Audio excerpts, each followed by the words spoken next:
çështja kryesore për cilën jeton njeriu dhe me cilën jeton njeriu dhe për cilën do të jetë përgjithësi është besimi. Nëse kuptojmë kësaj, i bie se çështja kryesore për cilën duhet të dialogojmë me njëri tjetrin është besimi. Edhe pse njerëzit këtë kanë çështjen më të parëndësishme.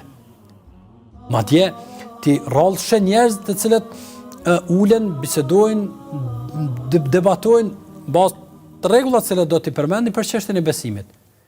Madje njeriu mund të ketë koncepte jashtëzakonisht të gabueshme për besimin, po nuk shpreh interesim që t'i sqaroj ato. Madje edhe njerëz që nuk kanë idenë se ç'është duhet të konceptohet besimi. Kush është Zoti? Pse duhet besohet kështu? Cilat janë argumentet që flasin për këtë çështje? Apo njerëzit nuk e kanë idenë për këtë çështje. Apo nga se nuk e llogarisin gjën më prioritare në jetën e tyre.